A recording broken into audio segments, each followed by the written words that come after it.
Good evening. I'd like to welcome you to the East Hempfield Township Board of Supervisors. I'd like to welcome you to our meeting tonight. Tonight's meeting has been advertised to be held via live and in Zoom. If you're calling into the meeting, we encourage you to log in to Zoom following the information on our website. And tonight's video and audio is being recorded. For tonight's meeting, Robert's rules will still apply, and the meeting will be run by a chairman who will be assisted by an employee who's managing the Zoom site.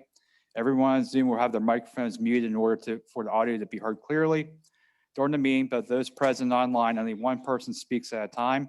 They must be recognized by the chairman. Many people speaking at the same time, combined with background noise, make meetings like this impossible to hear on Zoom. This rule will be strictly enforced. For people utilizing Zoom, you'll need to use the chat function to be recognized by the chairman. To recognize the chat function, you must either be a presenter who's on the agenda or a resident or business owner in East Hempfield who wishes to comment on an agenda item, where you must text your name and address.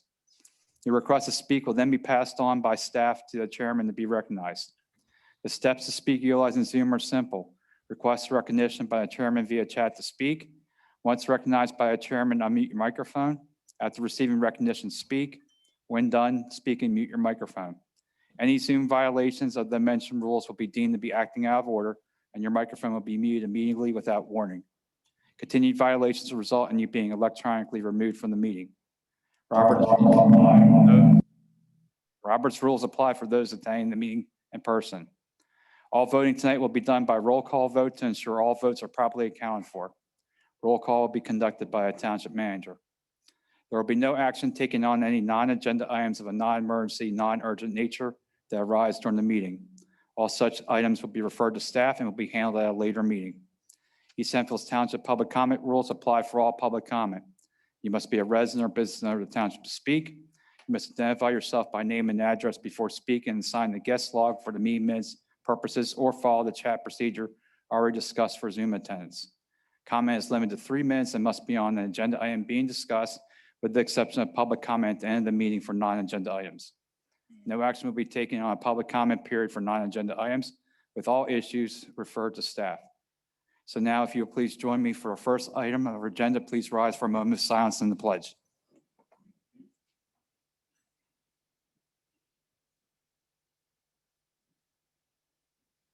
Now the pledge.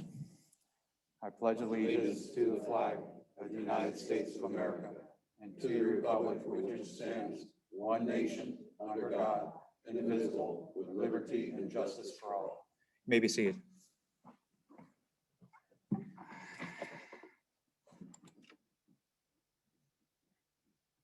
Okay, the first item we're going to have here is, do we have to delay because of a? I would ask that you delay it. Our engineer is running late tonight. If we could soon, What's his ETA? probably 7:45. Okay, then how about we hold off on all the hearings for a moment. We'll move on to the consent agenda. The purpose of the consent agenda is to approve routine items that usually require very little debate or discussion. So with that, we'll open up the consent agenda. Just nothing. One quick question on this Sheets final plan. Is this from 1993, Is from 2005. 2005? And it's Columbia Avenue? Yes, sir. It's at the corner of Columbia Avenue and Centerville Road. Okay. Thank you. Okay, any other discussion of the consent agenda? Okay, I'm going to have to break this up because I cannot vote on the last two items. So I'll entertain a motion to adopt the consent agenda, items A through E. So moved. Okay, motion for Mr. Wigglesworth. Is there a second? Second. Second for Mr. Bennett. Ms. Schweitzer, please pull the board. Mr. Weaver? Aye. Mr. Bennett? Aye. Mr. LaFever? Aye. Mr. Wigglesworth? Aye. Mr. Russell? Aye, the ayes have it, 5-0. Now I'll entertain a motion to adopt the consent agenda, items F and G. Do I hear a motion? So moved. Okay, motion for Mr. Bennett. Do I hear a second? Second. Second for Mr. LaFever. Ms. Schweitzer, please pull the board. Mr. Weaver? Aye. Mr. Bennett? Aye. Mr. LaFever? Aye. Mr. Wigglesworth? Aye. Mr. Russell? Abstain. So you have it 4 with 1 abstention from Mr. Russell. I guess we'll move on into the actual hearings, and item number B, the conditional use Oak Tree Advertising LP billboards, 1600 Cloister Drive. And my understanding is just a request for continuance. Yes, sir. Claudia Shank, representing the applicant, is on Zoom. Yes, I'm certainly happy to answer any questions the board has. We're just asking that this matter be continued to June 16th. We just submitted at the beginning of this week all of our plans to the township, and of course, we want the township engineer and solicitor to have the opportunity to review those before we have the hearing. So that's our request this evening. And what was the date again you were looking, Miss? June 16th. Okay, any discussion of the board on that request? I'll entertain a motion for a continuance for the conditional use as discussed to June 16th. So moved. Okay, motion for Mr. Weaver. Is there a second? Second. Second for Mr. Wigglesworth. Ms. Switzer, please pull the board. Mr. Weaver, Aye. Mr. Bennett, Aye. Mr. LaFever, Aye. Mr. Wigglesworth, Aye. Mr. Russell. Aye, the ayes have it, 5-0. Thank you very much. Next up, we have item number 3, in addition to the agenda, and it's 2 resolutions authorizing a filing a declaration of taking of the right-of-way for the Centerville Road project, Resolution 2021-22 for 330 Centerville Road, and Resolution 2021-23 for 3000 Hempland Road. Ms. Switzer? So we recently just got these from our attorney. We are in the process of the declarations of taking for Centerville Road. These are 2 additional ones that you have not yet approved. We'd like to keep this moving forward, and I'm requesting that they be added to the agenda for action. Okay, any discussion of the board? Okay, I will entertain a motion to adopt resolution, what is it, 2021-22 for 330 Centerville Road and 2021-23 for 3000 Hempland Road for a declaration of taking. So moved. Okay, motion, Mr. Bennett. Is there a second? Second. Second, Mr. LaFever. Ms. Switzer, please pull the board. Mr. Weaver, Aye. Mr. Bennett, Aye. Mr. LaFever, Aye. Mr. Wigglesworth, Aye. Mr. Russell. Aye, the ayes have it, 5-0. And that only bought us 15 minutes. So we'll move on to action items, development services. And the first item we have up here is the Belco Community Credit Sketch Plan Preliminary Plan Waiver of Centerville Road and South Tree, approved preliminary plan waiver request. And Mr. Beck, if you can start this off. Thank you, Mr. Chairman. Diane, if you could share the presentation for Belco. While that's being pulled up, Belco Community Credit Union is equitable owner or soon-to-be owner of the property that's currently undeveloped and vacant at the corner of South Tree Drive and Centerville Road, next to that fish place. Their proposal is for a bank or financial institution. Diane, if you go to the, should be the 3rd page. Thank you.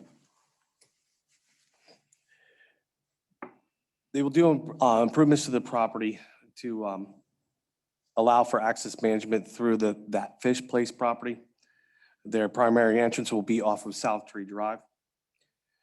There is no phasing for the project. They will be modifying the existing stormwater facility that is to the rear of the property and extinguishing a existing stormwater easement. There are no issues with the access for being unsafe, no phasing.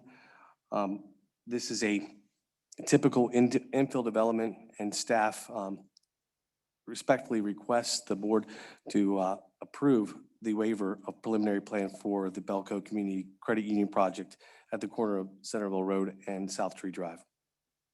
Okay, is there anybody here for the applicant? Ms. Garber?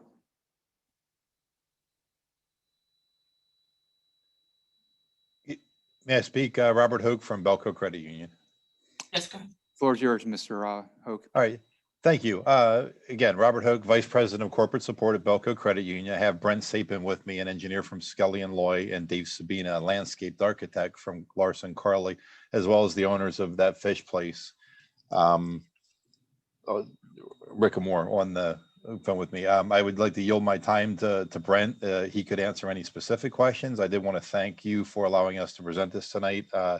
Belco's been around since 1939, $700 million in assets with 14 branches, 225 employees. We have 3 branches in Lancaster County. Feel we're a good neighbor, and we're excited of developing this parcel to meet the needs of our membership base. So I'd like to turn it over to Brent for any specific questions regarding the development itself, if I could. Thank you. Okay, thank you. Is there any Good questions? evening. This is Brent Sapin with Skelly and Loy. As Mr. Beck mentioned, everything's correct he said. I'd just like to add a couple things. It's currently about a 3-acre parcel just south of that fish place property along South Tree Drive, and we're proposing to subdivide that into 2 lots, approximately 1.3 acres at the front for the Belco branch, and leaving about 1.8 acres in the rear that would be retained by the owners of that fish place. Belco is proposing, as you can see on that plan, it's a 3,200 square foot facility about in the middle of that front property with parking for employees and customers to the west near Centerville roadside, drive-through facilities on the right, correct there. Access off of South Tree Drive would come in. You can enter the parking to the left or the drive-through, or there is a separate bypass lane all the way around the drive-through through that crosshatched area in the middle, up to the right a little bit further there. It would go up around there to a rear parking area, which is additional parking for that fish place employees and visitors. We're proposing 2 connector roads to connect their existing parking lot in front of that fish place to this facility. So there's about just under 1,000 square feet of pavement for the 2 connector drives there, as you see. There's no new access roads need to be constructed to get to this facility, and no utilities extended. All the water, sewer, gas, electric are all right there. So it'd be just simple tap-ins and connections to the local utilities. As Mr. Beck mentioned, there's stormwater existing stormwater basin to the rear of the property, all the way to the east. We're looking at expanding that to capture all this impervious area from the Belco facility in the front and taking it to the east to that stormwater basin. Which basically the grass field heading there now and part of South Tree Drive. I think that's pretty much it. I would entertain if you have any questions, I'd be welcome to answer those. Any questions of the board at this point? No. The second lot, the lot to the east, is there, I see the stormwater facility is on that. Is there any other plans for that in the future? Currently, my understanding is no, but that would have to be answered by Centerville Acres, which is the owner of that fish place. They will retain ownership. So I was mentioned to me at one time, they currently have no plans for that lot at this time. But the stormwater from Lot A is going to be transferred to Lot 3B, correct? Correct. There would be an easement around the basin. And once we design the stormwater facilities, we're hoping to take them either along the front or the rear and not through the middle, and put an easement on any pipes that would connect from the western Belco facility to the basin on the east. Okay. There was a plan at one time, I'm not sure the exact date offhand. Maybe Mr. Beck might remember. I think it was a Ruby Tuesday we proposed to develop this lot. It was approved, recorded, and I guess they abandoned it. And that's why there's an existing drainage easement in the middle with some of their facilities they had in there. So we would look to vacate those facilities, some of those easements that are there, extinguish those and route new ones. Thank you for clarifying that. It makes sense to me now. Ms. Garber, Rick Armour wants to talk from that fish place.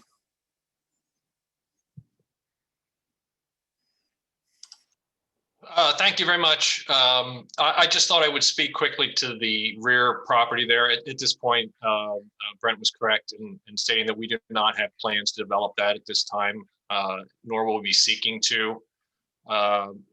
Ideally, right now, we're going to retain that space and utilize it just for customers and some outdoor events. Okay, thank you. Any other discussions of the board? Just a quick question on the access. Will there be access to this, to Belco from the Fish Place parking lot? We're proposing a connection, so yes, if you came into that Fish Place from further north into their parking, you could come down through that parking lot into the Belco site there to the rear, and those customers and employees could park there and also loop around to get out to South Tree Drive. Or I guess someone could come in there and go to the Belco facility through that Fish Place, but I guess if I was heading to Belco, I probably wouldn't take the long way through that parking lot where you can come right off South Tree Drive to enter. But there is a looped road there through the middle there where the crosshatch is. Right. The crosshatching is representing various cross-access easements through the various lots. Okay, thank you. It's actually very well laid out. I do like the connection. Any other discussions of the board? Question for you. You are aware of the Centerville project. I go that without saying that the widening is going to be occurring at that location, just like it is up and down from Marietta to Columbia Avenue. Yes, we have the plans, and that's, as you can see in the front, this property considers that right away vacating and turning back over to the adjacent property owners, as you can see along the front there. It's a long, narrow rectangle. Yes, thank you. Okay, any discussions of the board? Anybody from the public? Ms. Garber, is there anybody online? No, sir. Okay. Well, then I will entertain a motion. I'll read it to you. Motion to approve the preliminary plan waiver of the Belco Community Credit Union project as presented, subject to the applicant recording an approved final land development plan and providing a fee in lieu of contribution equivalent to the preliminary plan application fee. Do I hear a motion? So moved. Okay, motion for Mr. Wigglesworth. Is there a second?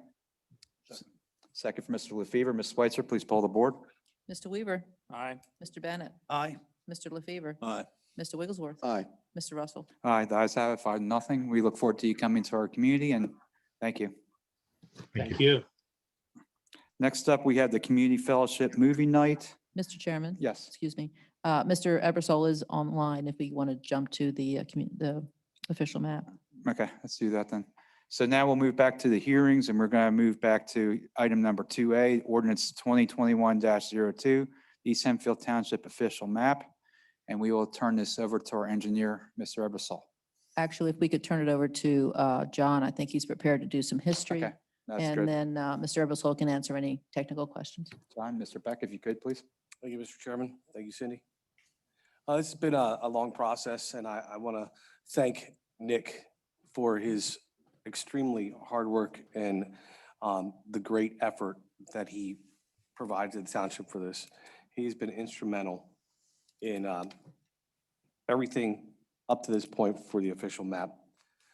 As far as it goes, an official map committee was created for the township that consisted of some of the board members, some of the planning commission members, and then some citizens at large. And they had numerous meetings to go over the layout for the official map. And in the room, I have them laid out on my right side of the room is the overall official map. That includes the 3 maps to my left. Those 3 maps are basically individualized for the different types of improvements to the township, whether that be parks, recreation, and trails, or stormwater management facilities, or roads. All of those combined then into the overall official map. The committee felt that the best approach for East Hempfield Township is to include all 4 maps as the official map. That way, anybody could look at the individual maps and not be overwhelmed by the number of improvements, or basically to make it easier to read for whether you're looking for stormwater, parks, trails, or road improvements. The committee then finalized their draft, sent it up to the board for acknowledgement. The board acknowledged that the official map and its ordinance were ready and authorized staff to send it to both the Lancaster County Planning Commission and the East Hempfield Township Planning Commission. I forgot to mention, as part of the committee, we did have the Lancaster County Planning Commission have representatives on the committee. So we did get input from them, and comments and suggestions from them are incorporated into our official map. At this time, the official map has been reviewed by both the County Planning Commission and the East Hempfield Township Planning Commission. And both planning commissions are recommending approval of the official map as presented. Nick, if you want to cover some of the improvements that the committee decided on. Sure. Thanks, John. So as John laid out, there was a committee put together to create these maps. And one of the pieces to that puzzle was also public review. So we had multiple public meetings and we had a few attendees at each. And we gained some good feedback at a few of those. And we were able to implement those into the proposed map elements. So I'll just touch on a handful of those here as we go. Basically, there were three kind of broken out maps, as John said. One was stormwater management, one was for parks, trails, and open space, and another for roads and transportation.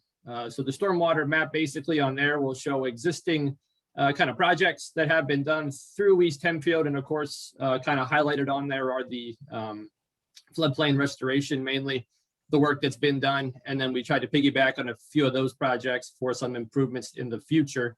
And again, that map was reviewed at the public meetings as well. And through that process, we refined a few spots, but basically along there, you'll see a lot of what we deemed kind of floodplain stabilization or restoration type projects, but nothing on there is very specific on purpose to be able to allow for some, call it creativity by property owners or developers when those projects come through on those lands.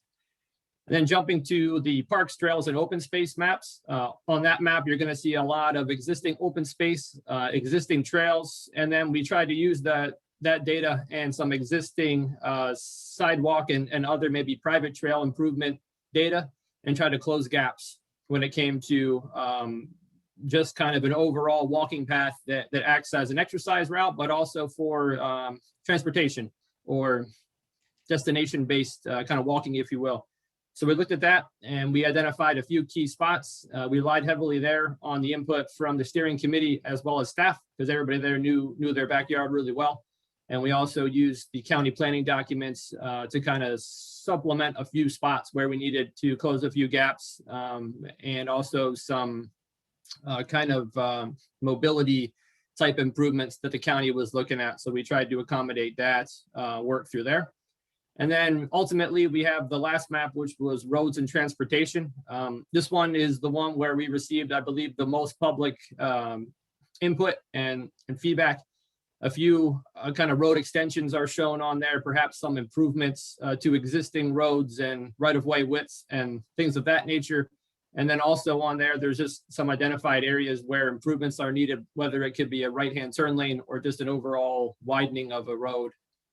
So we took into account a lot of those. And just to be specific on this one, just to point out maybe one or two of the public comments that we received and addressed was there was a road extension that we showed early on that kind of cut through a neighborhood, but we also proposed another extension, maybe just a few hundred feet to the north of that one. And through that gentleman's comments, we realized that perhaps having both of those was not the best route. And he had some good input on that to help us come to that conclusion.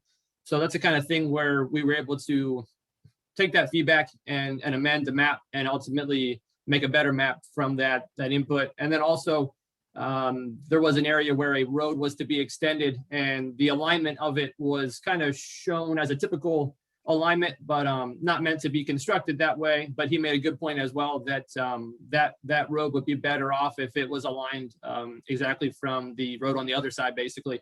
So we were able to make changes like that just to clarify the intent and any, we didn't want to leave anything open-ended so that anybody who was viewing the maps, we're trying to avoid them having to, look too hard or be confused by it. It's supposed to be a clear document that'll help East Hempfield's planning department move ahead and also make any property owner or developer clear as to the intentions of East Hempfield. So I think that kind of briefly covers kind of the public process as well as a few improvements that are shown on the map. And as John pointed out, it was kind of a recommendation made to have the 3 column map pieces, if you will, and then the overall map is kind of each one of those maps overlay on top of each other to show the overall improvements. But I think with that, I think we kind of covered kind of the highlights, if you will, of the process and a few of the improvements shown. Well, thank you, Nick. And I'm going to ask that you help fill in for the audience and the board members that were not part of the committee. If you can help me explain what an official map is. And I'll start out by saying an official map is one of the 3 big planning tools a township municipality can have. You have your ordinances, which are zoning, subdivision land development, stormwater management, streets and sidewalks. Then your second one is your comp plan. And the third one would be the official map. They all work in conjunction. They're basically setting up the plan for future growth or development, transportation in a municipality. The official map, once it's adopted by a municipality, gets recorded. And in this case, it would get recorded at the Lancaster County Recorder of Deeds office and become an official document. Just like the ordinance or the comprehensive plan, once the board adopts the official map, any changes to that map has to go through a process. It has to be acknowledged by the board. It has to go to the county planning commission and the township planning commission to receive their review and recommendations, and then it comes back to the board for any revisions or amendments to the official map. Now, for everybody here, and I know some of you, I've talked to you within the last 2 weeks, this, for East Hempfield Township, this official map is a planning tool. We're doing this to set up or provide a guide for what the committee, what the board, the planning commission view as the appropriate development for East Hempfield Township moving forward. That is not to say that this is definitive and it's in stone. This is a negotiation tool with property owners and developers whenever development occurs. Just because it's on the official map doesn't mean that there's a staunch stance that that has to happen. Staff, the supervisors, planning commission view this as a negotiating tool and a planning tool to provide guidance, not only to development, but to the residents of East Hempfield Township so they know what's going on. Stakeholders, property owners, what have you. Nick, you did a great job when you presented to the planning commission and everything. I know you have a few key points on your take for the official map. Yeah, I think you nailed the highlights there, John. I'm not sure I have too much to add on top of that, but I think you nailed it there. Kind of this is a complement to the existing ordinances that you have, and of course we use those as in the steering committee and your comp plan as well. Kind of directs this, and it's hopefully let's call it repetitive, but on purpose. So it kind of reiterates what you're trying to do, and it kind of makes a visual approach to that as well.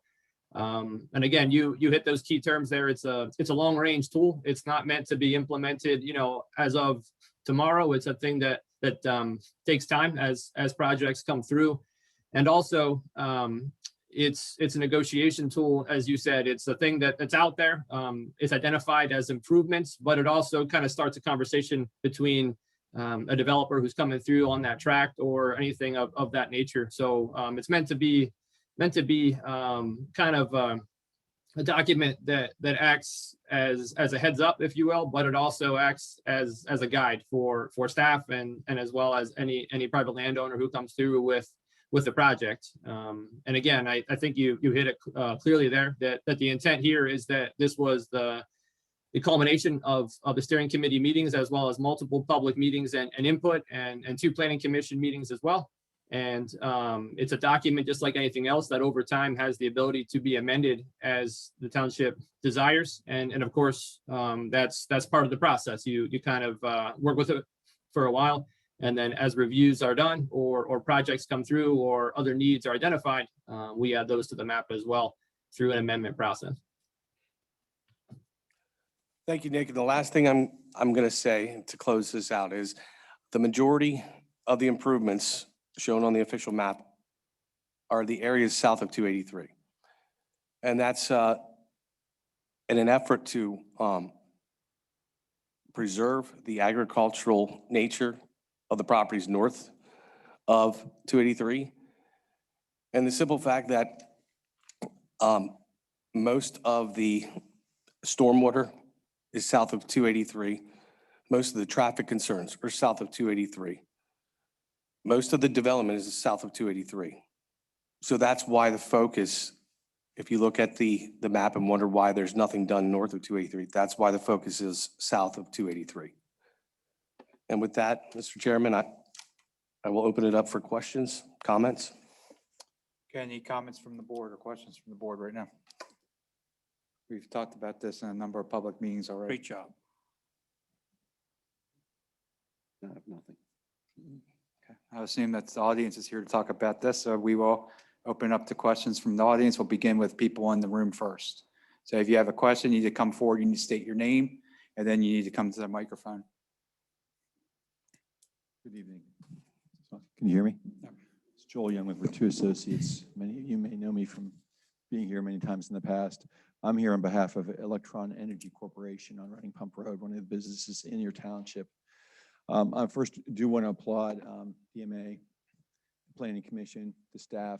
I've looked at this official map overall, and I think it's a very high quality document that overall will guide you well in the future. So I do think you've done it. I can see the level of effort and energy you put into it, and I do applaud you for that. As a landscape architect and planner, I do see that. I do, however, on behalf of Electron Energy Corp, have a couple concerns that we've seen based on some things that we've recently had with discussions with township staff, and then really pertaining to the roads and transportation focus map. In particular, there's one road extension that extends from, I believe, from Industry Drive to Embassy Drive through the southern part of the township. And I understand when you look at an overall map in a larger scale, there's a lot of factors from studies that you're looking at and looking at an entire township where connections for roads make a lot of sense. But I want to definitely just bring to the attention some of the concerns that when you drill down from that overall map level down to a parcel level, some of the concerns and impacts these road connections do have. In particular, I'll draw your attention to Running Pump Road. I think it's a property bounded by Lancaster Tennis Club, Running Pump Road, and I think Brubaker Run to the north. It's about a 20 acre parcel of land. Looking at that property recently, it's a land that actually is zoned enterprise, so it's zoned for development in your township. Sewer water's there, it's a prime piece of property. However, it is impacted currently of the 20 acres, about 8 of it is impacted by Brubaker Run floodplain plus wetlands. So it's a property that's already limited. From the map, it shows that the intent is to bring the township road right through that property, obviously not in the wetland or the floodplains, but through the remaining portion of the property.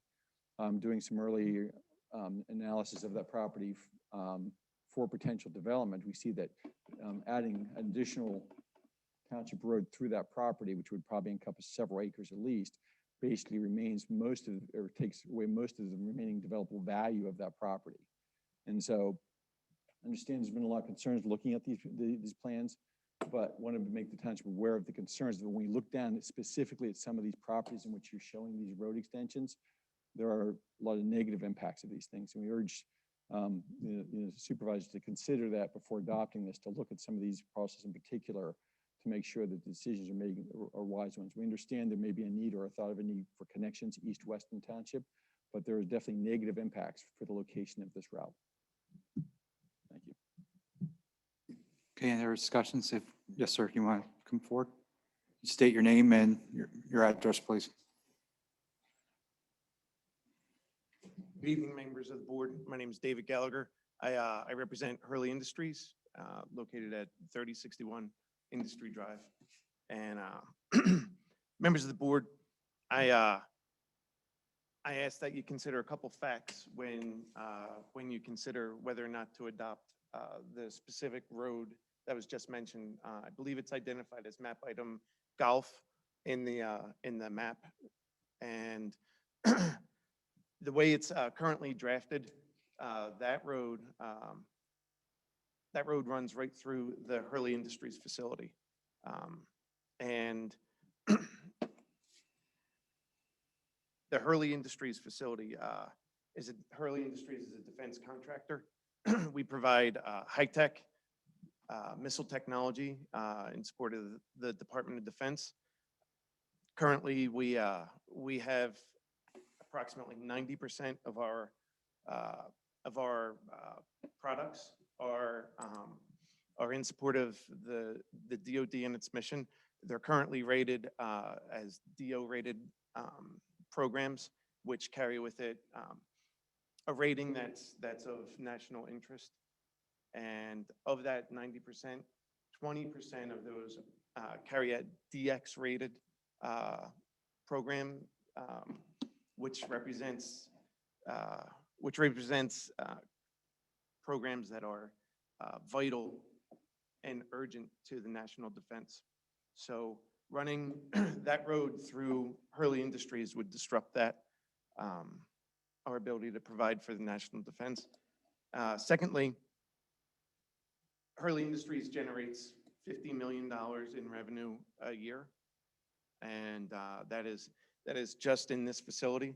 We have other facilities as well located outside of the state, but the Lancaster facility at Industry Road generates $50 million in revenue a year.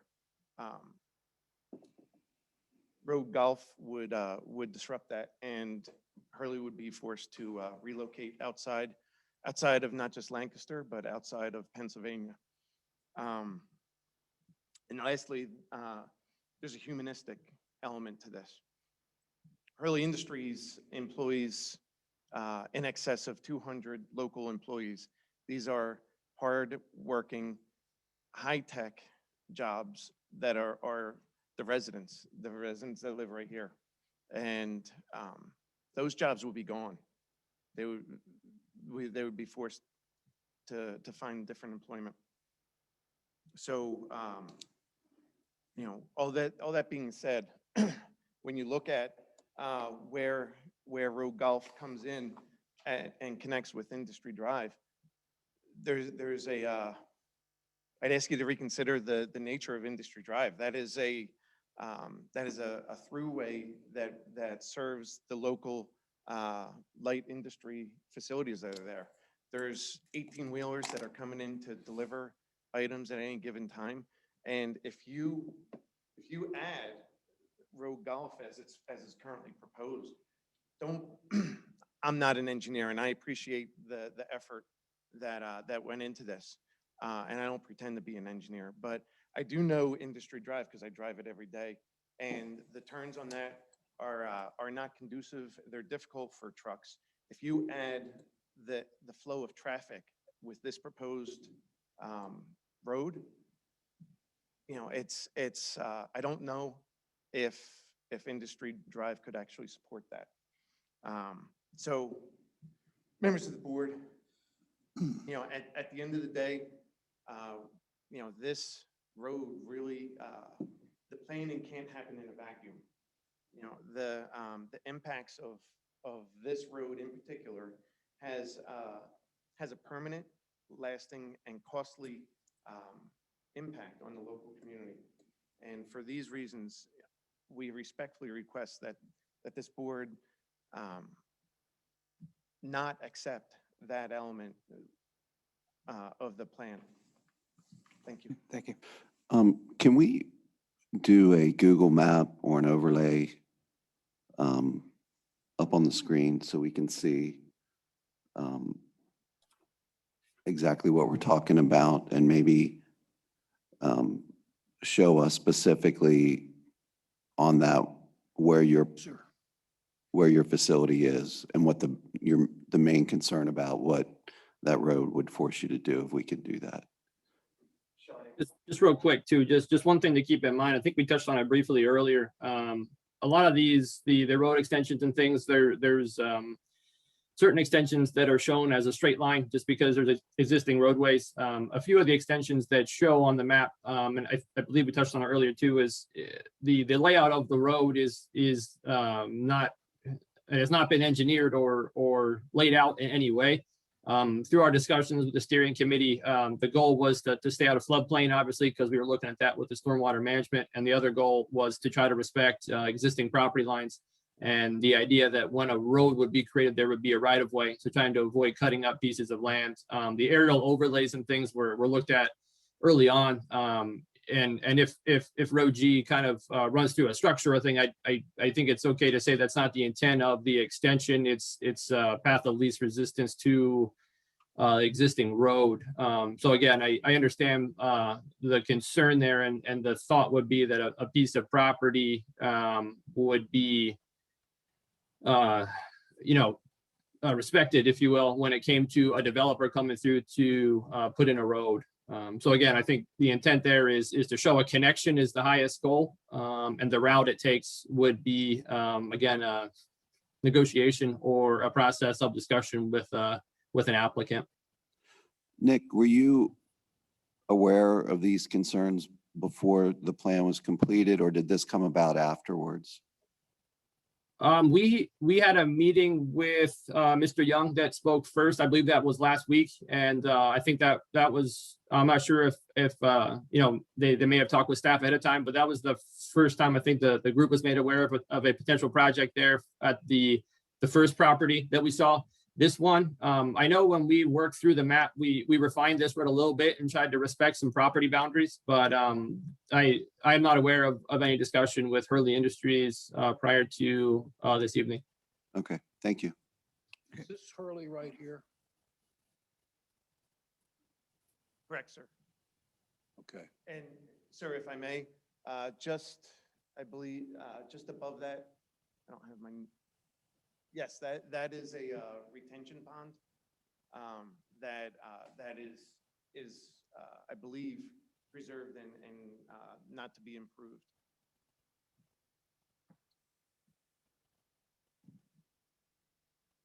John, can you highlight where, I know it's not an official road, but where we see it going or where we see those connections?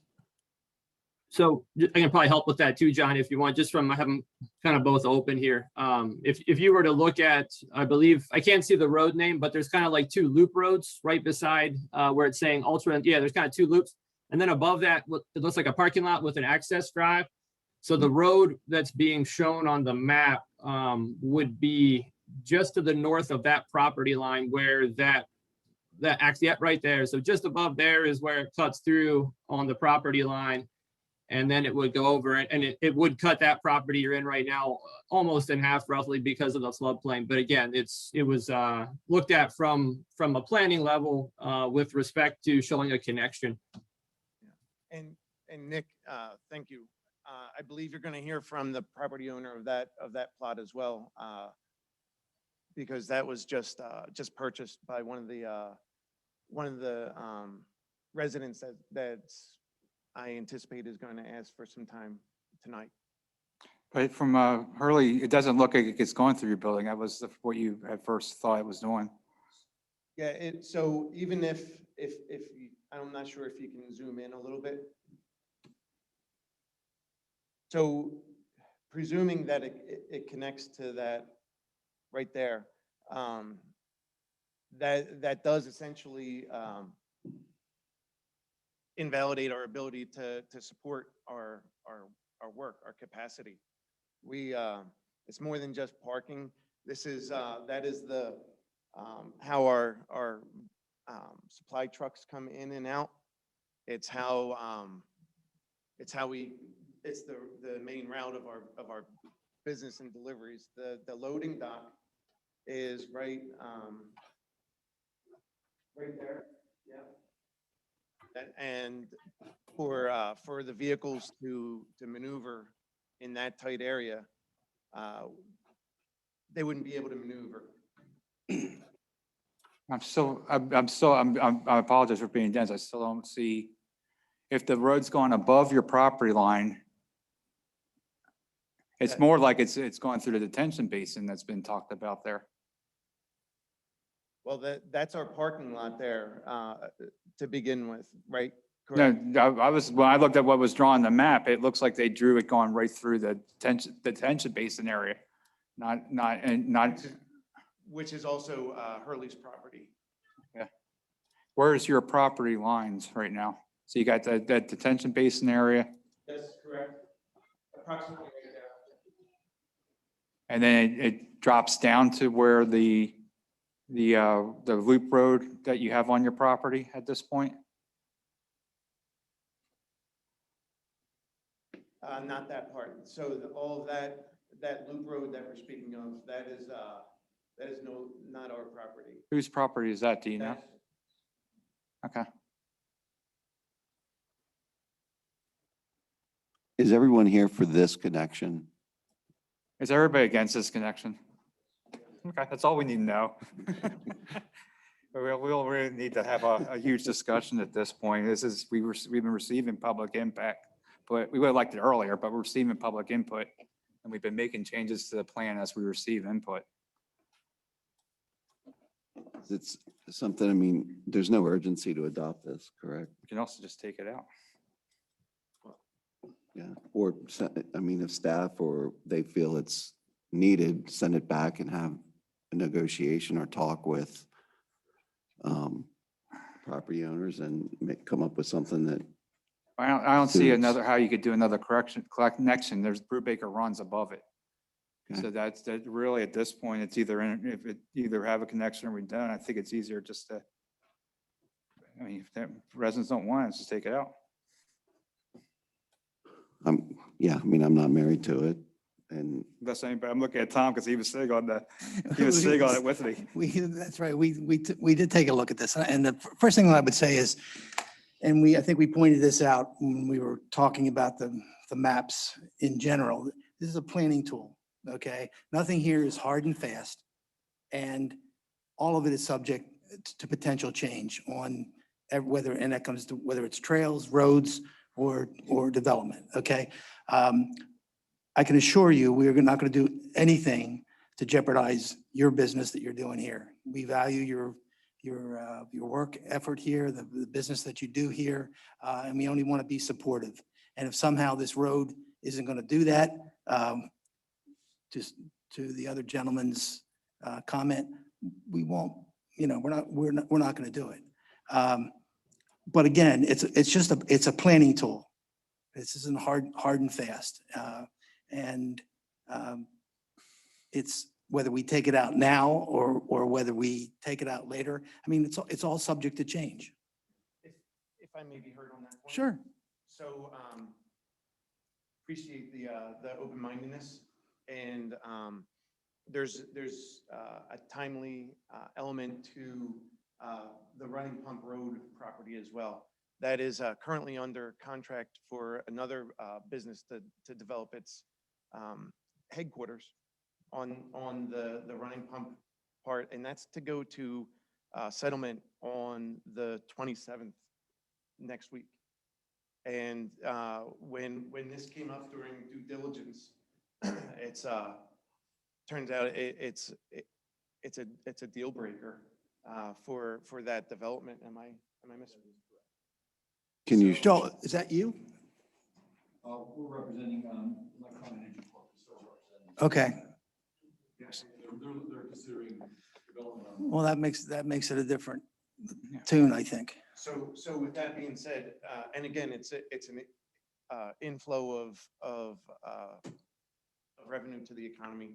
I would just ask that that the timeliness of this request be considered as well, because respectfully, time is of the essence, and we would ask that this, if this board is inclined to remove it, that it be removed this evening without delay, so that the other business could continue their efforts, and the other farm keepers can continue their efforts as well.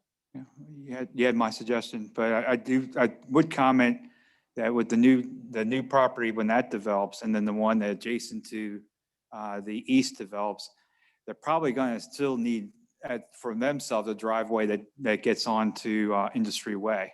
So in many ways, you're going to kind of have what we would take off the map anyways. There's going to be connected parking lots or something that then connects to Industry Way just to kind of make things work, I would imagine. I'll defer to the other.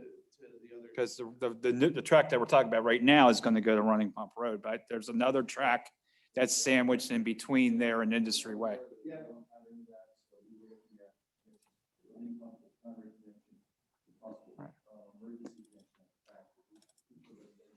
Right, but what I'm kind of getting at is we take it off the map, but through the land development process, when that next track finally does develop, there's probably going to be some sort of a connection. Don't know what it's going to be right now.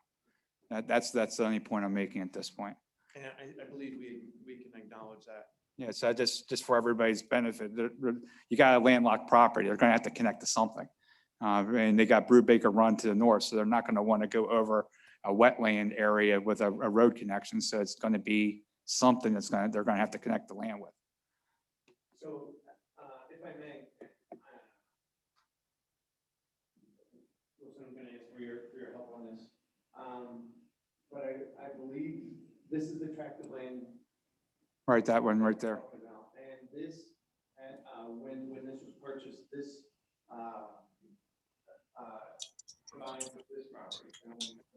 Hasn't combined. I'm Wilson Hershey. I own the property at 27 Columbia Avenue. It was 17 acres was purchased from Hurley Industry, and my daughter and son-in-law are back here. They own the farm. Excuse me, you're going to have to speak into a microphone for them to hear you. I think that's. Thank you. Sorry. That's okay. Thank you for inviting me to speak. Okay, I'm can you state your Wilson- name for the record for Yeah, the people on Wilson Zoom? Hershey, and my wife and I own the 17 acres at 2727 Columbia Avenue. And I want to address this proposed road as well. And my daughter and son-in-law are here, Matt and Chris Eby. They're here tonight. They own the 87-acre farm. So we go back to one of those previous map. Well, if you know where it is, I know where it is. We don't need the map. But in any case, that farm has been in my family for 105 years. And along with the property to the east, they're the only three sizable tracts of farmland left between Rohrstown Road and Centerville Road, Columbia Avenue and Route 30. The worst traffic, as you all know, is on Centerville and Rohrstown, not on the crossroads. And a lot of that traffic's coming from or going to Manor Township, which is going to keep happening. The worst congestion is on those roads, not on the east-west or somewhat diagonal roads of Running Pump, Old Tree, or Industry Drive. And they have relatively light traffic and little congestion. So this potential new road east-west through potentially all three of these properties until all said and done, why ruin the remaining farmland and waste the money building an unneeded east-west road? So I urge you to vote against this plan for the road. Appreciate that feedback. I think we could short circuit this. I think we get the will of everybody here. So we don't need to beat this one and make this into a long meeting.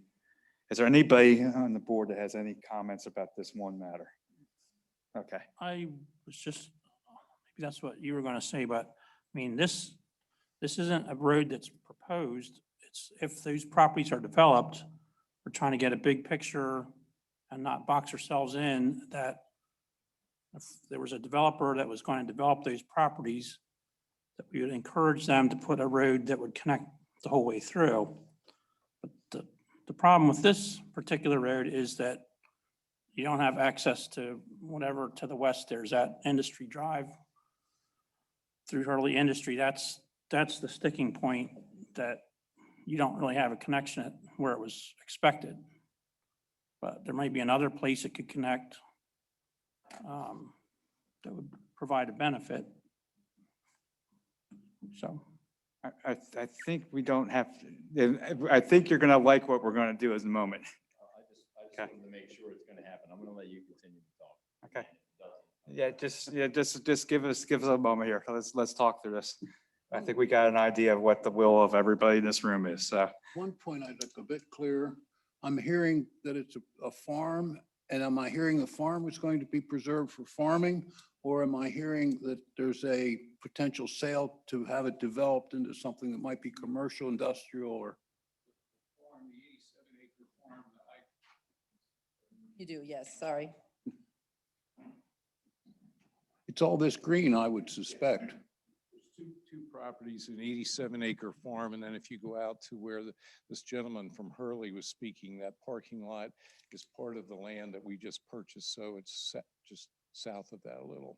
Oh, that's the purchase. Parking lot, and then it's an odd-shaped piece of property zoned two different ways, commercial, business, commercial, or something like that, and enterprise. But the main piece there is the 87-acre farm. Those are the two pieces that we represent. Okay, thank you. So let me expedite things at this point. Is there anybody else? Is there anybody in favor of the road? Okay, thank you.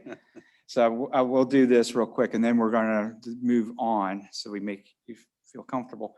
I will entertain a motion to amend the map that's yet to be adopted, removing road G from the map. So moved. Okay, motion from Mr. Bennett. Is there a second? Second. Second from Mr. Wigglesworth. Ms. Switzer, please poll the board. Mr. Weaver, Aye. Mr. Bennett, Aye. Mr. Wigglesworth, Aye. Mr. LaFever, Aye. Mr. Russell. Aye, the ayes have it, 5-0. Now, is there any other comments related to the official map? Ms. Garber, is there anybody online with a comment related to the official map? I have seen none. Okay, does the board feel comfortable to move forward with this official map? I do. And I just want to say to everybody that came, glad you came tonight, glad you made us aware of it. And we do want to be perceived as business friendly. So we're grateful for your business in our township, all the employees that you employ. And it's a benefit to our school district, to us as a whole. So again, thank you. And this is, again, this is a planning tool.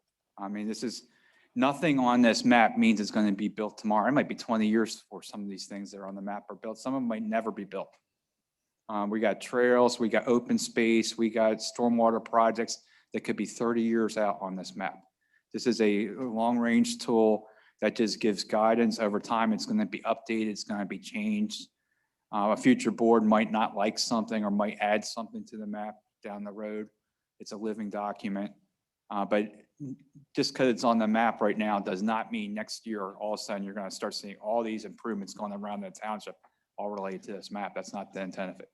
It is a long-term planning document. So with that, to keep the meeting moving,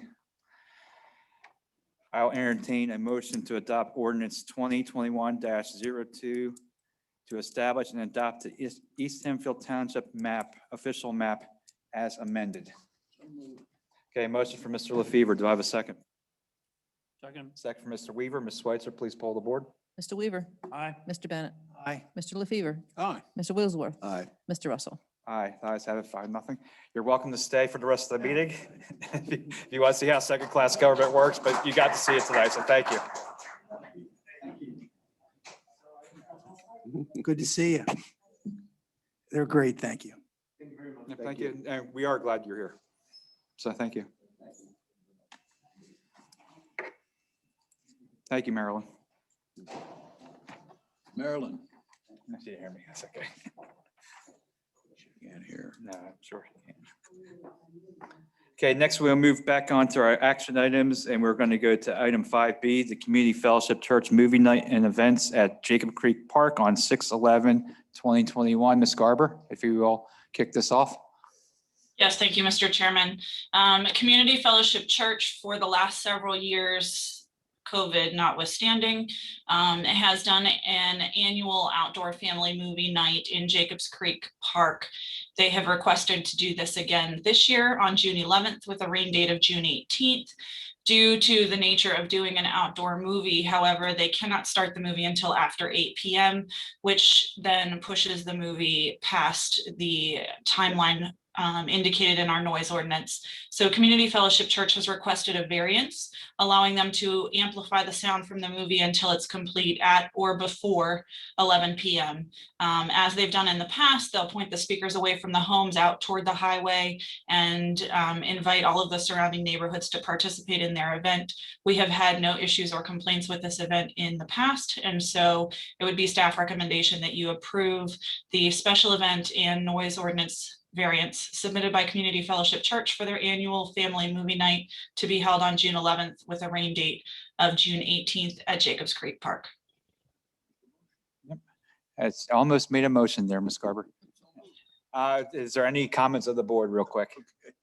Okay, I will entertain a motion and I'll read it unfortunately. Motion to approve the Community Fellowship Church special event application noise ordinance for the annual family night from 8 to 11 p.m. at Jacobs Creek Park on June 11th, 2021 with a rain date on June 18th, 2021.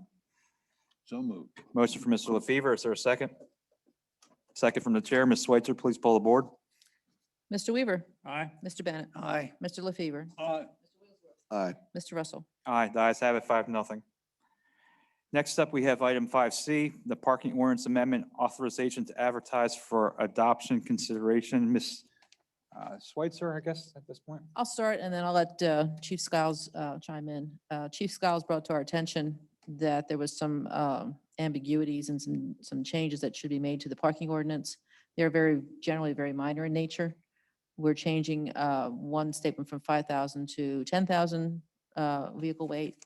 The other is removing some language that has nothing, that is not followed currently in terms of what is reported back to the Board of Supervisors. I think there was a third. The word motor is going to be added as opposed to just vehicle. Okay. Right. Any discussion of the board? Chief, do you have anything more you want to add at this point? You have to talk into the microphone. I took it from you. Take a walk.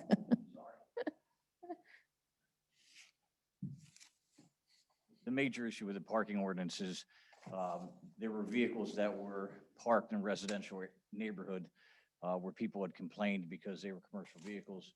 The current ordinance says that you can't park a commercial vehicle greater than 5,000 pounds. That excludes cargo vans, passenger vans, pickup trucks. So it doesn't make sense that if you own a pickup truck, you can't park it in front of your house. So we're bumping that to 10,000 pounds. The ordinance also said that you can't park a vehicle. I'm sorry, you can't park a motor vehicle in front of your house for more than 72 hours. Yeah, I was going to comment on that one. So the loophole in there was that you could park your trailer if it didn't have a motor. You were allowed to park that. So I think it was just missed language.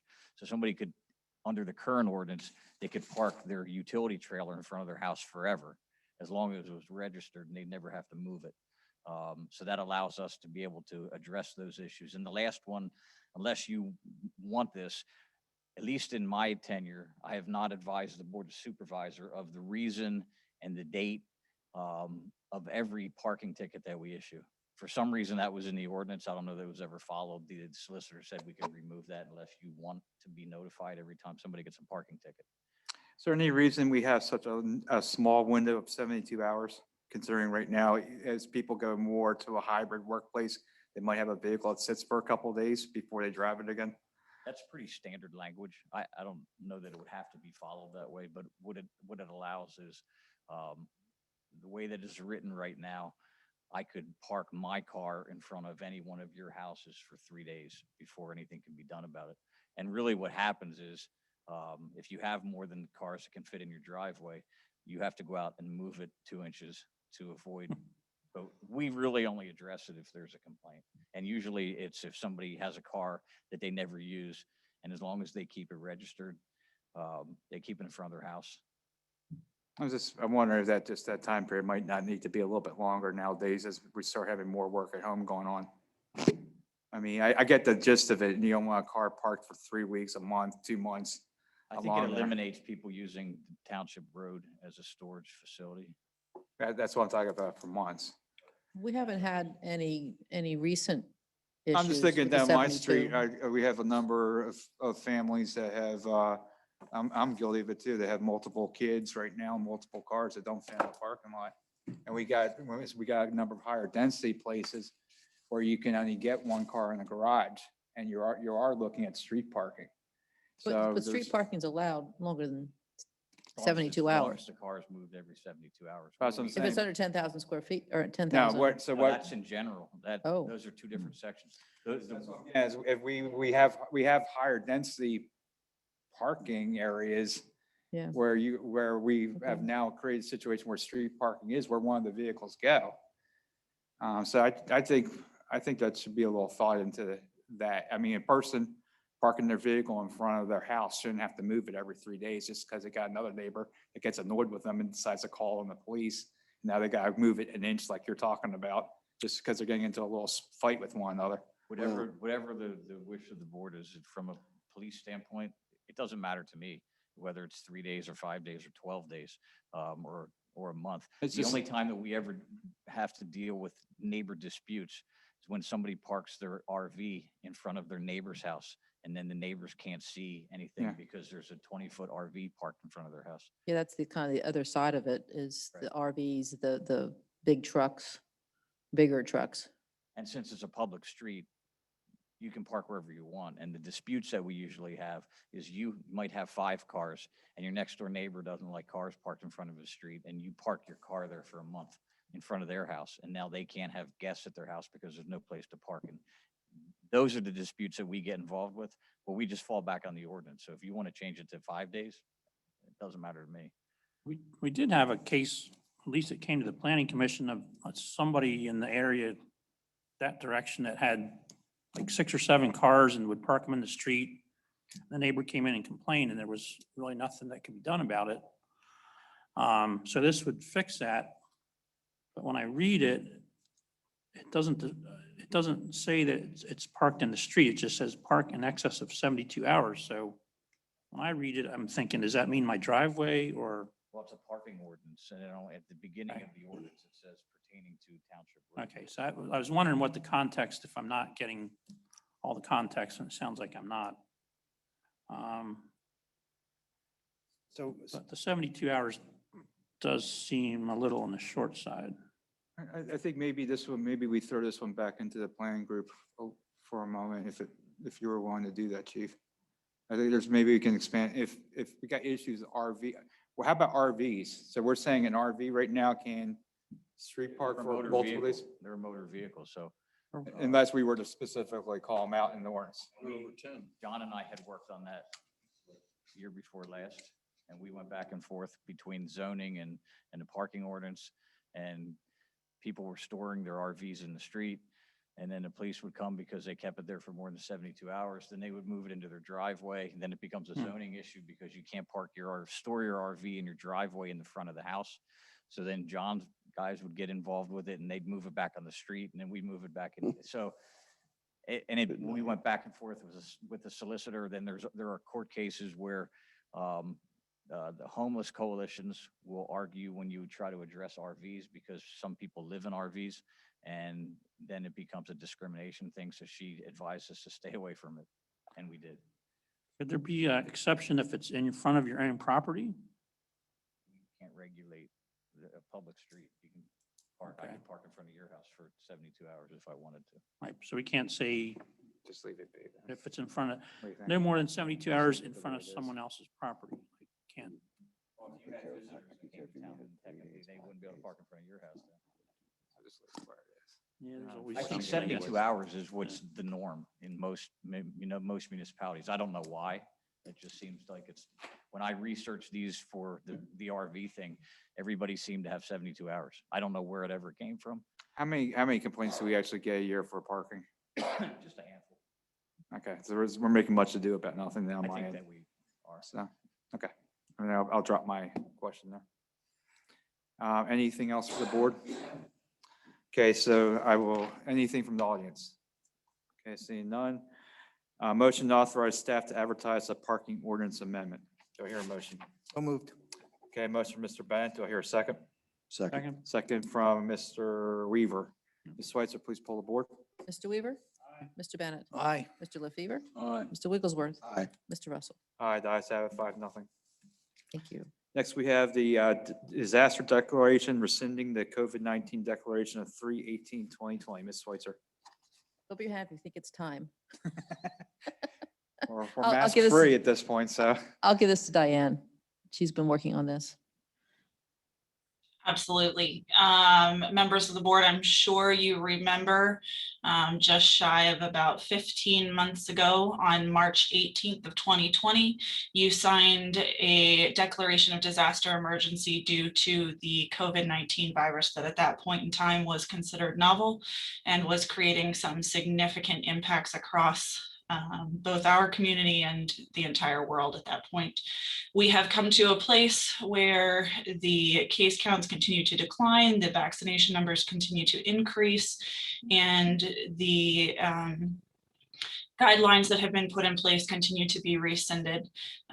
In following what many other municipalities and the county are doing, it is my recommendation to you that you sign a resolution to rescind the disaster declaration for the COVID-19 emergency as signed on March 18th, 2020, in recognition of the fact that we are coming out the other side of a significant public health emergency.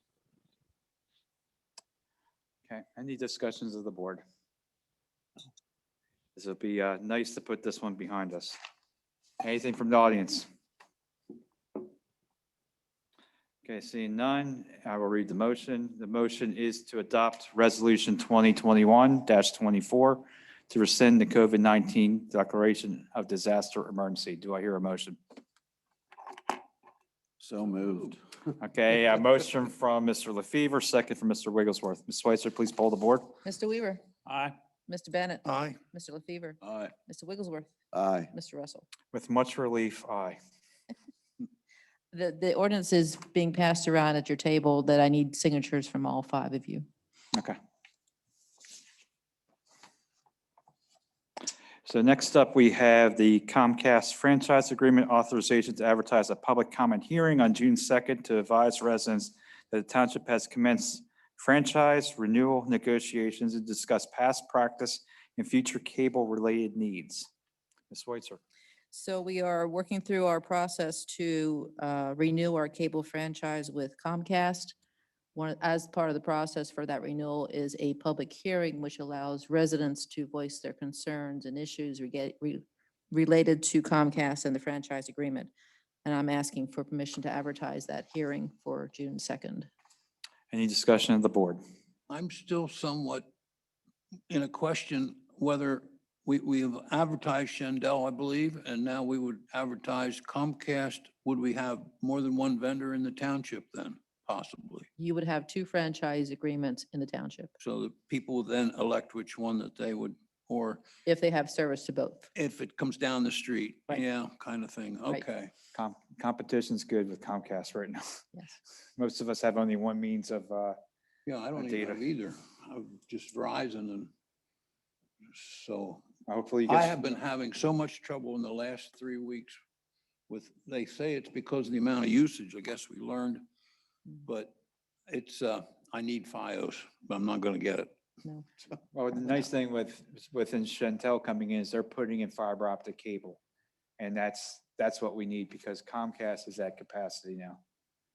So the coaxial cable that Comcast is out throughout our entire township has reached its capacity, and we need to have another source, and hopefully Chantel will come in here and start filling that needs and give some competition to Comcast to boot, to kind of lower some of the rates. So any other discussions? Ms. Garber, anything from the audience? Okay, seeing none, motion to authorize staff to advertise a public hearing for the Comcast franchise agreement on June 2nd, 2021. So moved. Okay, motion from Mr. Bennett, is there a second? Second from the chair, Ms. Schweitzer, please poll the board. Mr. Weaver. Aye. Mr. Bennett. Aye. Mr. LaFever. Aye. Mr. Wigglesworth. Aye. Mr. Russell. Aye, the ayes have it, 5-0. Next up, we have the Engel, Hambright, and Davies 2021-2022 insurance renewal, acknowledgement, and acceptance. Ms. Schweitzer. So our insurance renewal occurs on May 29th of this year. It's a one-year policy. I was hoping to have this wrapped up in a nice little package for you, but unfortunately, it's not quite as nice a package. What you have on your table is the page from Hempfield, Roystown, and the township. The two fire companies, generally speaking, their premiums are going up 5%, which is an excellent in this market right now. I had warned the board meeting two ago that the market is getting harder and they're seeing 10 and 20% increases in rates. So a 5% increase for them is very, very good. This has been reviewed with Mr. Chief Kopmeyer and Diane, and they have been in contact with the fire companies, so they're all on board with this. The last page is the township's proposal for premium. Ours is even actually better, but the premium is going up. It's a 3% increase, which our broker, Engelham, Brighton Davies, worked very hard to get through Travelers. There's very few markets that cover municipalities and then cover golf courses and have liquor. So Travelers has been very good to us the past several years, and the 3% is very competitive. I do have to note that the property equipment breakdown and the inland marine numbers are going down slightly because we have tightened up what we put on the schedule. Anything over $2,000 is now the limit. We have things on there that are $100, $200, which increases and then increases the premium. So we're tightening that up. Also, the garage keepers, we had 50 units last year, which I do not think is correct, but that jumped to 64 units, and that definitely is not correct. So that's probably another $4,000 savings off the premium once we get that tightened up. The other thing is they had assumed that the liquor would be transferred, the liquor license. It's not, so that has to go back on for at least a month or two. And that was a $1,400 bill last year. We're thinking it's probably going to be $1,500 or $1,600. So that's going to be an add-in. So what I'd like to do is ask the board to authorize binding this coverage at a not to exceed cost of $213,000. Okay, any discussion of the board at this point? Okay, it's a motion to acknowledge and accept the insurance renewal from Engel, Hambright, and Davies for the amounts discussed. Do I hear a motion? So moved. Okay, motion for Mr. Weaver. Is there a second? Second. Second for Mr. LaFever. Ms. Switzer, please poll the board. Mr. Weaver? Aye. Mr. Bennett? Aye. Mr. LaFever? Aye. Mr. Wigglesworth? Aye. Mr. Russell? Aye, the ayes have it, 5-0. Thank you. Okay, next up, we have vehicles to be sold at auction, seeking authorization to sell 4 vehicles at auction per the lease program with Enterprise Fleet Management, a 2013 Ford Fusion, a 2012 Ford Fusion, a 2016 Ford Explorer, and a 2017 Ford Explorer. Ms. Switzer.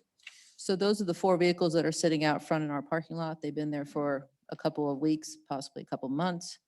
Based on what the market is bringing for used vehicles, now's the time to get it to auction. So even though we have one more that we're waiting for delivery on, which is the changing out the Equinox, we'd like to get authorization to get rid of these 4 vehicles. Okay, and we're moving them every 72 hours, right? Are we, Chief? No, it's not a public street. We're good. Did you move them every 72 hours? Okay, any discussion of the board? Okay, I'll seek a motion to authorize the sale of the 2013 Ford Fusion, the 2012 Ford Fusion, the 2016 Ford Explorer, and the 2017 Ford Explorer. So moved. Okay, motion, Mr. Bennett. Is there a second? Second. Second, Mr. Wigglesworth. Ms. Switzer, please poll the board. Mr. Weaver? Aye. Mr. Bennett? Mr. LaFever? Aye. Mr. Wigglesworth? Aye. Mr. Russell? Aye, the ayes have it, 5-0. Thank you. Okay, we'll now move on to old business. I have nothing on the agenda. Is there any old business? Okay, seeing none. Any new business? Nothing is on the agenda. Okay, Development Service Project Report, Mr. Beck. Thank you, Mr. Chairman. I skipped over Traffic Commission, so you keep going and then we'll get back to Traffic Commission. I have a few updates on ordinance amendments, specifically the conditional use and special exception amendment. That's currently with Susan Pfeiffer, Township Solicitor, for her legal review. It will come back to staff and we'll draft the official ordinance and then take that back to the planning group for their final approval before bringing it to the board for acknowledgement. Signed ordinance. DMA has finalized their draft to this point. They have sent it to the solicitor for her legal review. Due to the nature of the signs in the First Amendment, the legal review was imperative to ensure that there were no complications or legal issues with the draft ordinance. Once that is done, it will come back to staff for review. And I believe Cindy asked the board for some guidance. And we're looking for guidance from the board to determine whether to send this to the planning group, as we do with other ordinance amendments, create a signed ordinance committee, or have Mr. Weaver spearhead the group moving forward. I'd rather have a committee. You don't get a vote. Well, how about we do this? need I would like the planning working group to meet, but there's no reason why the other supervisors can't get a carbon copy at the same time. We can all be looking at the same time and solicit input. If everybody's okay with that. I think that's very fair. So we could do that after. Let's get the solicitor review first before we start tearing it apart. We do actually have a planning group meeting trying to get scheduled, so. Good joy. If you didn't see your So, email yet. so Mr. Russell, Mr. Wigglesworth, you're put on notice. Moving on to the projects. We received the time extension for Lime Spring Square Phase 5. The board acted on that tonight.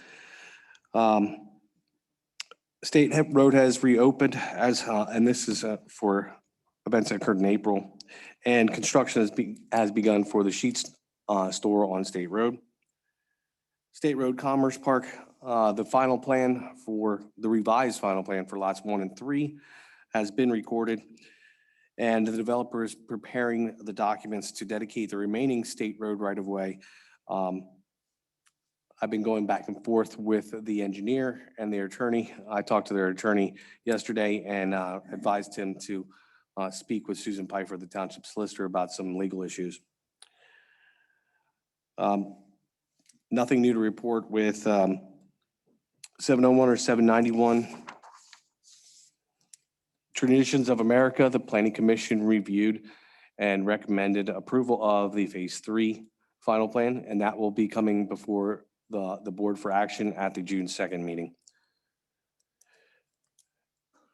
Also, the June 2nd meeting, the supervisors will act on the preliminary plan for the Knoll Road cluster development.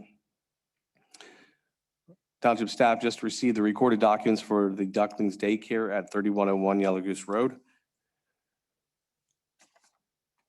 April, the supervisors approved the final plan and modifications for the Dutch Valley Auto Works project on off of Columbia Avenue.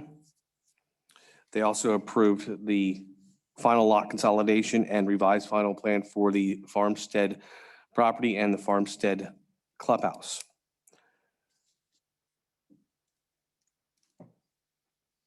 With discussion, we discussed the Lime Spring Square rezoning, which the board acknowledged at its last meeting.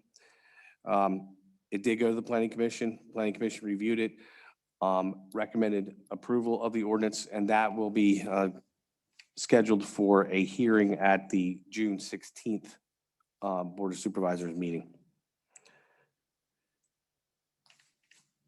Board of Supervisors agreed to and acted on the continuance request for the billboard at 1600 Cloister Drive. And Mavis Tire is moving through the process. We learned today that they are submitting a zoning hearing board request for 2 variances. And you gentlemen acted on the Belco Community Credit Union preliminary plan waiver and sketch plan. Thus concludes my report. Any questions from Mr. Beck? Just a question on Knoll Road. Has there been any changes or modifications made to the plan? Their engineer has submitted a red line revision to their stormwater report. Okay. That was submitted on Friday. Scott Hain is reviewing that now. And prior to this meeting, we did receive a resubmission. So we haven't had a chance to look at that, but we're preparing for that to be on the June 2nd, and I can provide any updates before the meeting. If I could just add that our traffic engineer also received Yes, documents and plans regarding Knoll Road. there's a site distance analysis for Knoll Road and Lindana Drive. Okay, any other discussions of the board? Thank you, Cindy. Okay, thank you. Mr. Beck. You will now move back to the Traffic Commission report out. Mr. Lefevre. The commission requested staff to place handicap parking signs at 2217 Wood Street in accordance with a request from the resident there, with, of course, the standard stipulation that when the resident no longer needs them, they're removed. I'll abbreviate the rest of the meeting by saying there are several continuing areas, as well as a new emphasis of the Centerville Road area as far as speeding concerns, and some other tractor trailers and things like that. Much ongoing discussion, and most of the board was already here hearing it during the commission time. So I think that's enough of a report. Thank you, Ms. Lefevre. Any discussions of the Traffic Commission report? I think you guys do have some challenges ahead of you. My only suggestion is, and I was talking to Mr. Lefevre about this briefly, is we really need to just kind of maybe prioritize based off of police knowledge what our highest speed roads are, get some speed data, and just start prioritizing, just like we do with stormwater at this point. Otherwise, we're going to be starting to play whack-a-mole with speeding areas in the township. So perhaps just an observation.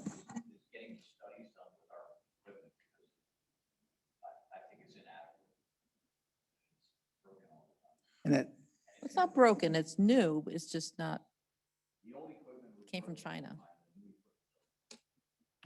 that's, that, Are we sure it's not working? Is it Accurate. training, or is it, Should we bring a manufacturer's rep into? yeah, I mean, what, if Schools? we just bought it, what's the problem? The first unit, well, actually, the last two units he received, the chips were bad, Okay, Oh. and the chips have been replaced. We Chips. have one unit that is now fully functional and is, I can't remember where it's sitting. It might be on Indian Spring. No, he has signs like the ones on Farmingdale Road that are solar powered that monitor speed. They're advisory, like the ones that we have. mhm. The street, the counters that are, I think, nailed into that asphalt. Those are the ones that Gary puts out. They give us the more detailed information about times, peak traffic. Yeah, he has one of those out somewhere. I'm not sure where it is. And he has to get the other one out. So are you saying those are very dated Springvale? at this point? Well, he just got a brand. No, they're brand new. Okay. They just, Authorized them 2 meetings ago or so. I asked him if it was operator error. He said, no, it was the chip. So the So, chip is here Yes, and we're ready to go again? yes, Okay. yes, We got a long queue. Centerville yes, Road, we do. Spring Valley Road, Indian Spring, Pine Tree. That's fine. And let's get that information back to the residents when they come in. We're not sitting here doing nothing. We're working down a list of we have speeding complaints throughout the whole township. We're working through a list. We're going to prioritize it. And You missed Sharon Drive. They were quiet this week. Sharon Drive, we've done studies on, I think, 3 times. It's like Indian Springs Drive. Diane's yelling at us because she can't hear you. The speed limit is 25 and we can't prosecute until 36. That can't help. okay. Okay, we beat that one up enough. Moving on to our next agenda item. I just lost my place here. We are on to the manager's report, Ms. Switzer. Okay, so Centerville Road, still plugging away, nothing new there. Still going through the takings, declaration of takings to process. We did find out from PennDOT regarding the 3 properties on Centerville that we now own. We had asked if we could remove those, if they would pay for it. They said if there's money in the budget from right away, and at this point, it's not. So those properties have to remain, at least for a little bit yet, till we get some more money in the coffers. Church Street paving, again, the process is moving along. That's a PennDOT project. I really have no further news on that one. Old Roystown Road Bridge, I did have a meeting with Tiffany at McCormick Taylor. Manham Township representatives sat in on that. It's unbelievable how much of a struggle this is to get this done. It seems to be PP&L, their polls, Norfolk Southern. It's a process. We're working through it, but it's a struggle. Farmingdale Road, not as much of a struggle. We have 2 of the 6 right-of-ways. 2 others are going to need to be declarations of taking. We have the grant agreement on my desk. Susan has a copy of it. She's reviewing it for legal. And we continue to wait for the PennDOT HOP permit. The engineer, last time I spoke to him, he thought that we could still do a summer construction. So that's the goal. When will we see, I don't like it, but when will we see the 2 properties for us to take action on? In terms of the paperwork, Yeah, and yeah, that should be probably at one of your June meetings. okay. And we did try. I know, but that's after a But- 60-day window, so that moves us all the way to the end of summer potentially. So, Once the takings are filed, we can move forward. right, but they have a 30-day chance to appeal. So They it can- do, worst yes. case, they can go 60 days True. in the process. So beginning of June, that'd be July, August right there. Yeah. So So if we can do that in the June meeting, that we, would be. yeah, we really preferable need to move first. that. I'll move that quick. forward. Yep.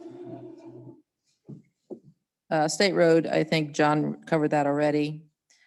I did want to happily, since we have a new process here, that anytime we hire a new full-time employee, we ask them to come to a meeting.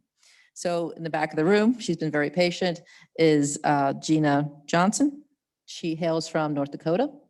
She is currently living in Millersville with her family. She has a degree in accounting, and she speaks Joe Robinson's language. Okay. So she's fitting in quite well. She's been here since April. So gives her experience of what the board does at their meetings.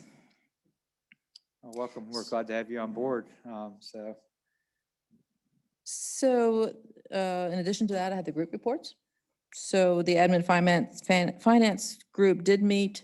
They discussed the new rescue pumper that has been discussed for Hempfield Fire.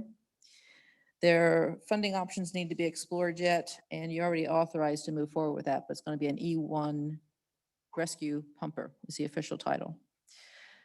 We've also been approached by a company that does solar farms.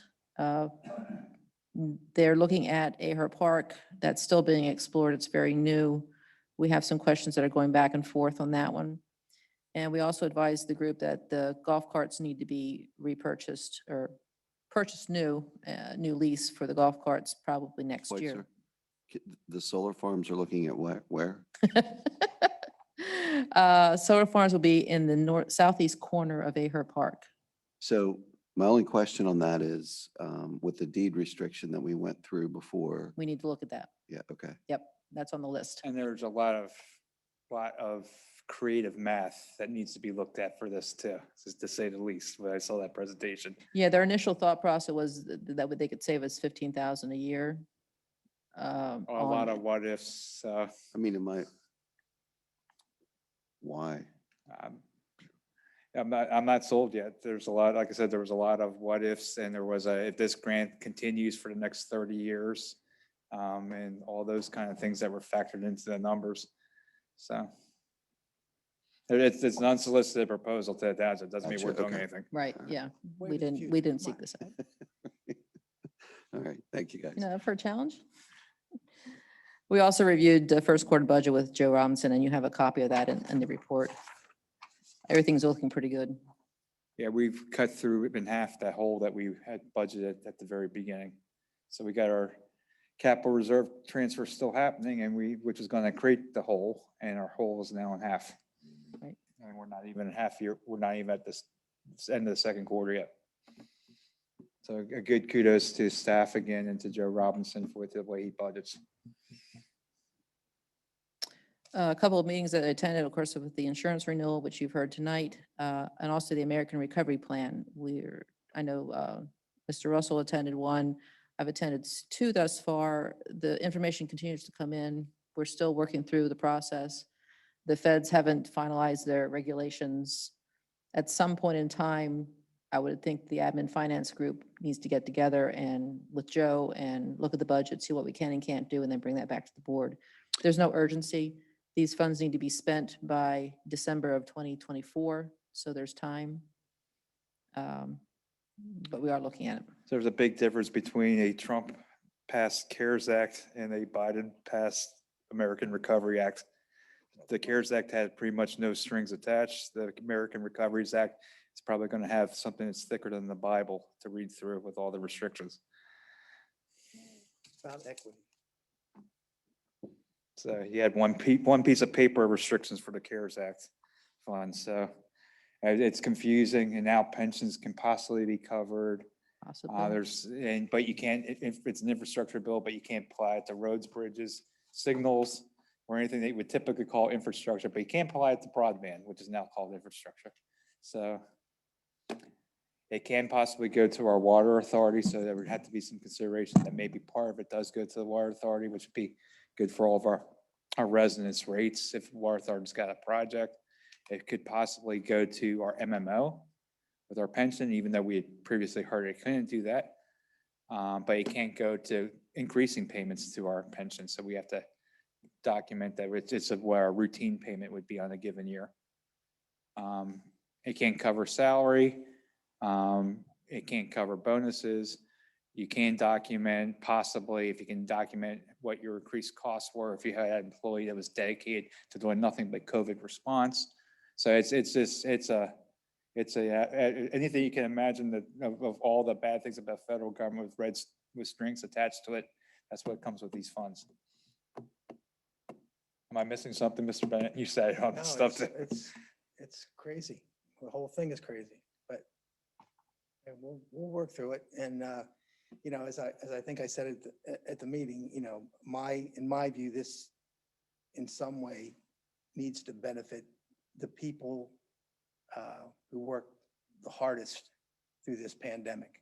You know, one of my suggestions, and I don't know where it is right now, but one of my suggestions was perhaps some kind of a bonus for our police and fire and emergency workers.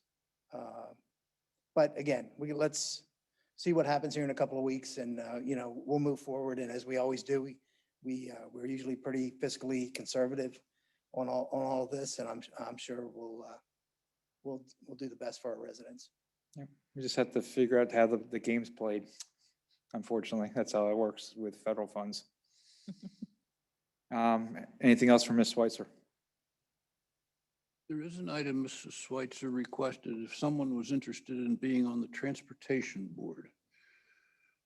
Had you looked at that with your interest in revising the routes through? I have no time to be on that board on top of everything else, especially given the year I have facing me for the next couple months. I keep Okay. scratching my head too, the reason for that committee. I don't quite understand it. In many ways, that would be bad, given what my career is. It would prohibit me from going after certain types of jobs in the county and just in general. Same thing with serving the MPO, even though it'd be logical for me to do that, I then wouldn't be able to do transportation projects, which is my livelihood. Well, didn't they do this before and it didn't? Yeah, it's a brand new committee. It was a different committee But they they tried. did try this before. There was a meeting over at the Nook and They had a tip, right? The tip committee, They have that. I've served on the TIP committee in the past, actually, for the county. and that's gone now, right? No, they still have, the Still TIP there. committee still there. Was it- This, Oh, and it was, they used to have what's called a transportation authority. They've sunsetted that. Now they're creating this other group for whatever purpose. Hmm.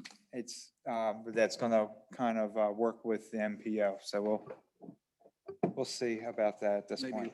maybe like the health department. We're a health working group instead of a health department. Yes. Okay, anything else, Ms. Schweitzer? No. Anything else for the good of the order at this point? Okay, seeing none, it is 8:52 and we will adjourn the meeting.